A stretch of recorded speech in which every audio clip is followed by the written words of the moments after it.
हाँ, मृदा के प्रकार। ठीक है, कल यही पे क्लास छोड़ा गया था, मृदा के प्रकार। ठीक है, ये सिलेबस में नहीं है, थोड़ा सा बाहर है, लेकिन इसी से संबंधित है। तो मृदा को जो है, जो उसके निर्माण की प्रक्रिया है, उस आधार पर मृदा को 3 भागों में बांटा गया है। ठीक है, किस आधार पर? निर्माण की प्रक्रिया के आधार पर। और भी आधार है, जैसे वह निर्माण की किस अवस्था में है, तो इस आधार पर मृदा को 10 भागों में बांटा गया है। लेकिन निर्माण की प्रक्रिया के आधार पर मृदा को 3 भागों में बांटा गया है। ठीक है, एक होती है क्षेत्रीय मृदा, ठीक है, और दूसरा होता है अक्षेत्रीय मृदा, यानी कि क्षेत्रीय मृदा का एकदम उल्टा हो रहा है कि नहीं? ठीक, और एक होता है अंतःक्षेत्रीय मृदा। 3 प्रकार की जितनी भी मृदाएं हैं दुनिया में, इनको 3 वर्गों में रखा जा सकता है। अंतःक्षेत्रीय मृदा, ठीक है। अब देखिए क्षेत्रीय मृदा का क्या अर्थ है। इसमें क्या होता है कि जो मृदा के कण या मूल पदार्थ है, ठीक है, मूल पदार्थ कल बताए थे, मृदा को प्रभावित करने वाले कल जो 5 कारक बताए थे, उसमें पहला कारक क्या था? मूल पदार्थ। अगर मूल पदार्थ उसी जगह पर टूट कर बिखर जाते हैं तो और वहां मृदा का निर्माण होता है, यानी कि जो मूल पदार्थ है वह स्थानीय होंगे, वहीं की होंगी। तो जो है इससे क्या होगा कि जो मृदा निर्मित होगी उसे क्षेत्रीय मृदा कहेंगे। ठीक है, और मूल पदार्थ जो अपने जगह पर कोई चट्टान टूट कर बिखरती है, उससे उस घटना को क्या कहते हैं? अपक्षय। यानी कि ये मृदा कैसे बन रही है? अपक्षय। समझ में आया इतना? अभी देखिए, जो ना समझ में आएगा पूछ लेना। ठीक है, क्षेत्रीय मृदा है, क्षेत्रीय मृदा में चट्टान वहीं पे टूटा फूटा, वहीं का मूल पदार्थ है, वहीं वनस्पतियां होगी, वहीं ह्यूमस मिल गया, जो भी घटना हो रही है कहीं दूसरे जगह नहीं हो रही, सब वहीं पे हो रही है। तो जो मृदा बनेगी उसको क्षेत्रीय मृदा, यानी उसी क्षेत्र में विकसित होगी। समझ में आ गया? और जो टूटता फूटता है और अपने जगह पे चट्टान रह जाता है, उस क्रिया को अपक्षय कहते हैं। यानी कि क्षेत्रीय मृदा को निर्माण का कारण क्या है? अपक्षय। ठीक, अपरदन में क्या है? ये अक्षेत्रीय मृदा किसे कहते हैं? जिसमें पदार्थ का जो मूल कण है या कण है, जो मौलिक पदार्थ है या मौलिक जो मलबा है उसका, वो कहीं दूर से आया। ठीक है, मान लो यहाँ कहीं चट्टान है, तो मान लो यहाँ कोई पर्वत है, नदी इसको काट रही है, काट के अपने साथ बहा के ले जाएगी, बहा के ले जाके इसको दूर जमा करेगी ना।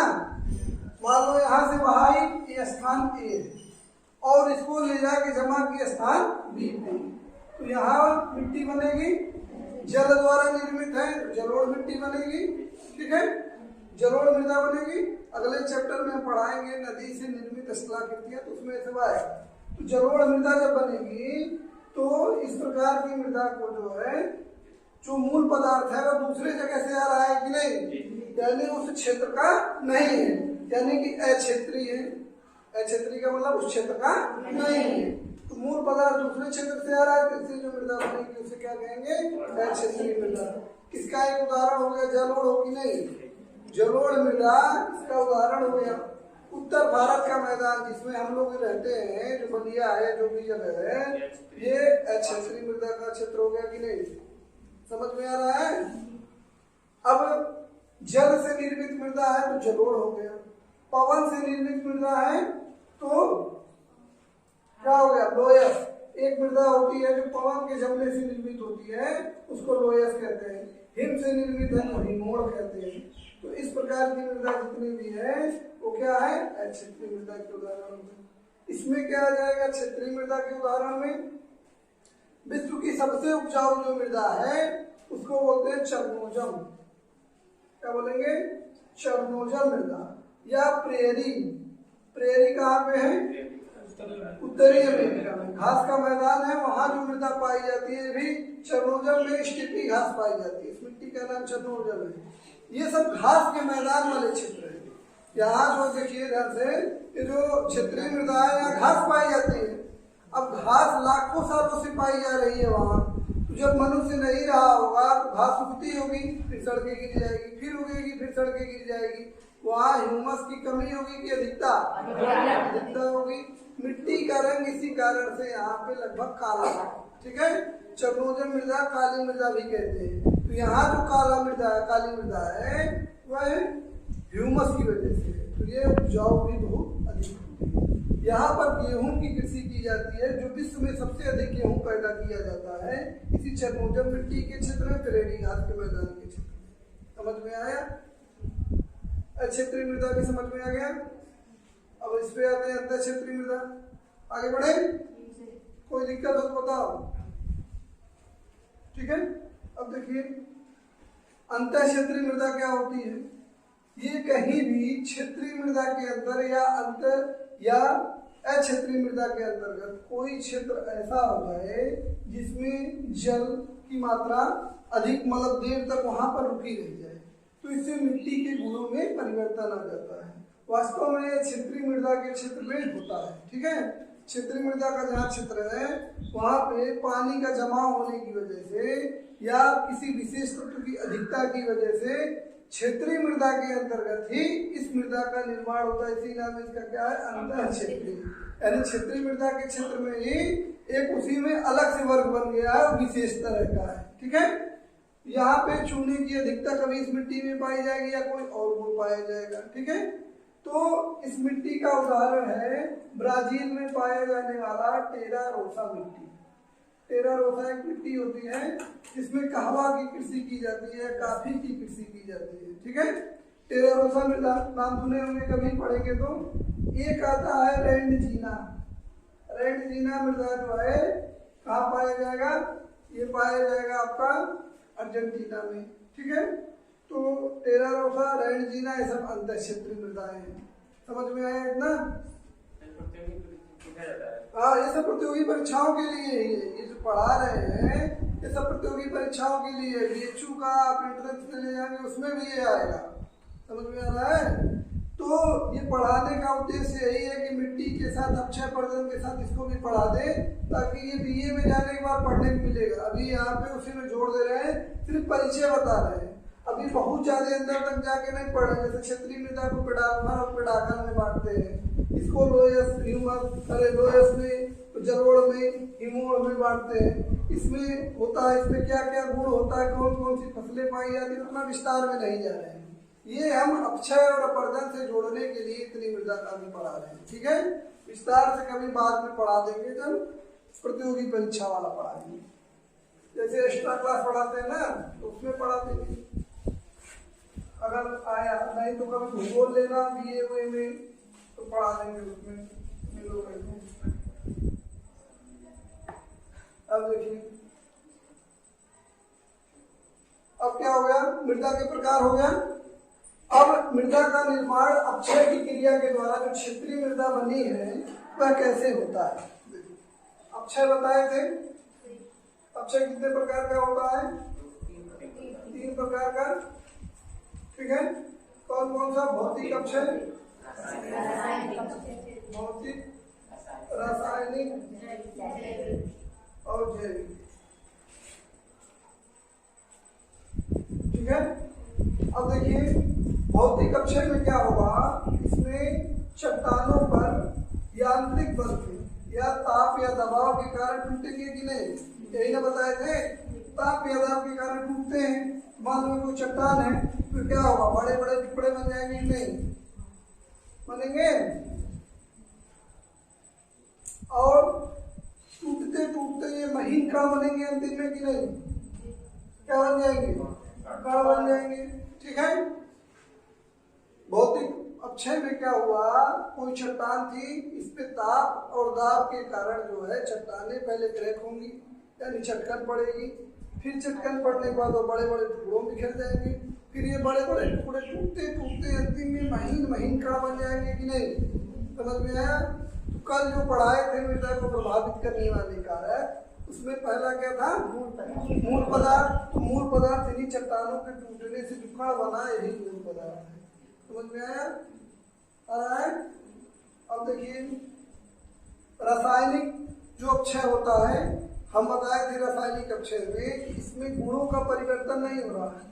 इसमें गुणों का परिवर्तन हुआ कि नहीं? कहीं कोई ऐसी चट्टान है जो चूने की है तो कैल्शियम में बदल जाएगा। और भी ऐसे परिवर्तन बताए थे, सेंधा नमक का एक परिवर्तन बताए थे। तो इसकी वजह से कई तरह के रसायन बनेंगे कि नहीं? रासायनिक तत्व बनेंगे। अब इन रासायनिक तत्व जो है कहाँ जाके मिलेंगे? इन्हीं कणों में जाके मिलेंगे कि नहीं? उसी जगह पे आसपास हो रहा है, एक ही जगह पे सब क्रिया हो रही है। ठीक है, क्षेत्रीय मृदा में एक ही जगह पर ये तीनों क्रियाएं हो रही है और वहां पे जो भी क्रिया हो रही है सारी क्रिया अक्षय से ही हो रही है ना। तो अक्षय की तीन प्रकार है। भौतिक अक्षय से क्या बन गया? रासायनिक अक्षय से रासायनिक तत्व बने और उसी कणों में जाकर मिल गए। ठीक है, अब जैविक अक्षय में क्या होगा? इसमें जो जीव जंतु वाले पदार्थ है, मान लो जीव जंतु पेड़ पौधे घास फूस है, जैसे घास है, ये जहाँ पर अभी बताया क्षेत्रीय मृदा जहाँ बनती है वहाँ पे घास का मैदान पाया जाता है ना।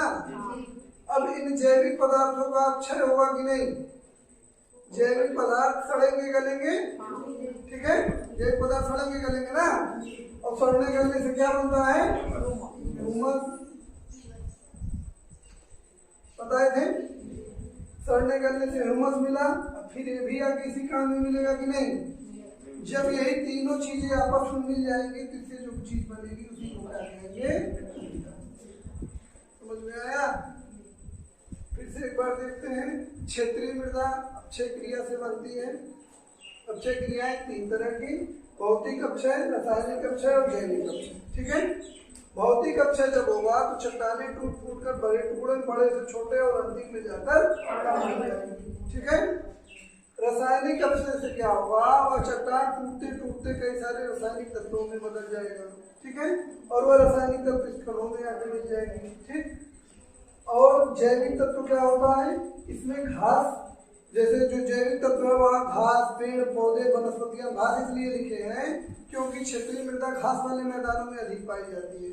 तो वहाँ जो भी वन है, घास है, कुछ भी है, घास वाले में भी, या पेड़ पौधे, मान लो भूमध्य रेखीय क्षेत्र है तो पेड़ पौधों की पत्तियां आएंगी कि नहीं इसमें?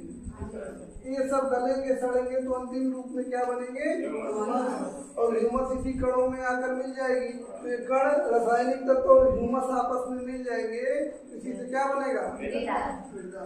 समझ में आया? कल क्या पढ़ाए थे हम कि पहला होता है मूल पदार्थ, दूसरा क्या होता है?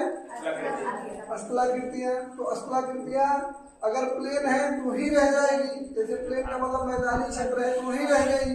ठीक है, इसमें चट्टान टूटे और प्लेन होने के कारण या मैदान होने के कारण कण वहीं रह गए। ठीक है, और तीसरा क्या था? जलवायु। अब मान लो वहां की जलवायु में जल है और भी कोई गुण है, उसकी वजह से रासायनिक अक्षय होगा कि नहीं? जल की वजह से तो रासायनिक अक्षय हो रहा है, या जल की वजह से चट्टानें टूटेंगी भी फूटेंगी। अभी जल का प्रयोग अभी आगे देखेंगे, जलवायु का प्रयोग जब अपर्दन वाले में अंतर क्षेत्रीय मृदा पढ़ेंगे। ठीक है, तो इसमें भी होगा जल की वजह से किसी चट्टान में जलयोजन हो गया, या कहीं पे जाके चूने का चट्टान है वो घुल गया, उसकी वजह से रासायनिक तत्व बन जाएंगे। ठीक, और क्या था? जैविक क्रिया। जैविक क्रिया देख रहे हैं ना? जैविक क्रिया से पेड़ पौधे जो उत्पन्न हुए वही टूट फूट कर गल के फिर ह्यूमस बन जाएंगे और ह्यूमस से वही मिल जाएगी तो उपजाऊ मृदा बन जाएगी। और आखिरी रहा होगा समय। समय मतलब यह क्रिया जितने लंबे समय तक चलेगी उतना ही बढ़िया बनेगी। समझ में आया? जो न समझ में आया पूछो, फिर आगे बढ़ते हैं, और नहीं तो इतना ही रहने देते हैं। बोलो, समझ में आ गया? आगे बढ़ने की स्थिति में है? आगे बढ़ा जाए ना? कोई दिक्कत हो तो बताओ। अगर कोई दिक्कत हो तो फिर डाउट पहले क्लियर कर लिया जाए, फिर आगे बढ़ा जाए। हो गया? क्षेत्रीय मृदा देने लिखने के लिए हो जाएगा? ठीक है, अब देखिए, क्षेत्रीय अभी तक बताएं। अब देखिए क्षेत्रीय मृदा। अब क्षेत्रीय मृदा में क्या होता है? मान लीजिए कोई पर्वत या पठार है, यहाँ पर जल के द्वारा, पवन के द्वारा या हिम के द्वारा इसका कटाव किया जाता है। ठीक है, तो जल के द्वारा कहाँ किया जाएगा? जहाँ वर्षा अधिक है, और विश्व में सबसे अधिक वर्षा कहाँ होती है? मध्य रेखा पर। यानी जो जलवायु बताए थे, यहाँ जलवायु का इफेक्ट आ रहा है कि नहीं, जलवायु का प्रभाव आ रहा है। जलवायु का प्रभाव मृदा निर्माण में अब देखिए कैसे होता है। अगर जलवायु भूमध्य रेखी है तो जल के द्वारा काटा जाएगा और जल इस मृदा को कहीं मिट्टी जो कण होगा उसको कहीं कहीं जमाव करेगी नहीं, अपने साथ कई सारी वनस्पतियों को भी ले जाएगी, सड़ा गला के बनेंगे और इस पे जो पेड़ पौधे उगेंगे बाद में वो भी सड़ गल के बनेंगे कि नहीं, ह्यूमस। पेड़ पौधे उग गए, मान लो ये पेड़ बन गए इस पे, ठीक है, उग गए, इसकी पत्तियां सड़ी, यहाँ घासें उगी तो इससे ह्यूमस मिल गया।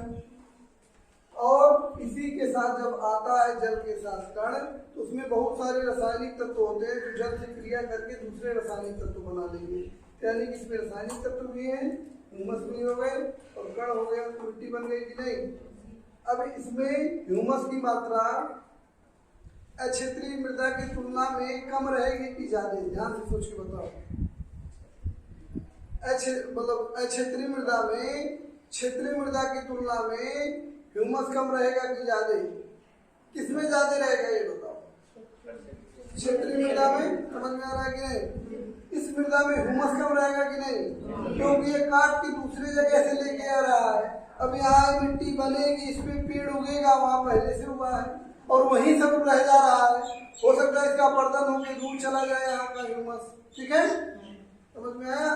दूसरा कारण क्या है, ये भूमध्य रेखी क्षेत्र है, भूमध्य रेखी क्षेत्र में गर्मी बहुत ज्यादा है, तो गर्मी बहुत ज्यादा है, आर्द्रता बहुत ज्यादा है, तो बैक्टीरिया अधिक होंगी, ह्यूमस को खा जाएंगे कि नहीं, बताए थे। और मध्य अक्षांशीय क्षेत्रों में ताप अपेक्षाकृत कम है, वर्षा कम है, तो वहाँ ह्यूमस बढ़िया बनेगा, ठीक है। तो अक्षेत्रीय मृदा में अधिक ह्यूमस होगा कि क्षेत्रीय में, ठीक है। उपजाऊ कौन अधिक होगी, क्षेत्रीय की अक्षेत्रीय? क्षेत्रीय मृदा उपजाऊ होगी, ठीक है, समझ में आया। अपरदन की क्रिया से अगर जल द्वारा अपरदन हो रहा है तो जलोढ़ बनेगा, ये जल द्वारा मान लो अपरदन हो गया तो जलोढ़ बन गया। अगर कहीं रेगिस्तानी क्षेत्र है और रेगिस्तानी क्षेत्र में कण अपरदन की वजह से बन रहा है और कहीं जाके जमा हो रहा है उसको, समझ में आया, ठीक है। तो ये हो गई अक्षेत्रीय मृदा। अब ये अपरदन से बन रहा है कि अपक्षय से? अपरदन से। और क्षेत्रीय मृदा कैसे बनी थी? अपक्षय से। समझ में आया। अपरदन और अपक्षय से किस प्रकार से मृदाएं बन रही हैं। कोई दिक्कत हो तो पूछो, इतना ही पढ़ाएंगे, पूछो। फिर से देखो, अपरदन से क्या हो रहा है, कहीं पे पहाड़ है या पर्वत है या ऊंचा क्षेत्र है, वर्षा अधिक होगी तो नदी के रूप में जल बहेगा और जल जब बहेगा तो अपने साथ इनको काट काट कर ले जाएगा, उसी को अपरदन कहते हैं। यानी कि इसको अपरदित करेगा और कहीं ले जाके जमाव करेगा और जमाव को ही निक्षेपण कहते हैं। इस क्रिया में क्या होगा, जहाँ भी जमाव होगा वहाँ महीन महीन कणों का जमा होगा, मृदा बनने लगेगी कि नहीं, बनेगी ना। अब देखिए, मृदा बनने के साथ यहाँ पे विभिन्न प्रकार के धीरे धीरे छोटे छोटे जैविक समूह भी उत्पन्न होंगे। जैविक समूह का मतलब पेड़ पौधे, वनस्पतियां, जीव जंतु, और वही सड़ गल के मर के इसमें ह्यूमस के रूप में जुड़ते जाएंगे, ठीक है। फिर मृदा भी उपजाऊ हो जाएगी। और जल के साथ ही कई सारे तत्व रासायनिक क्रिया करके इसमें रासायनिक तत्वों का भी निक्षेप होता है, ठीक, समझ में आया, ठीक है। कल कुछ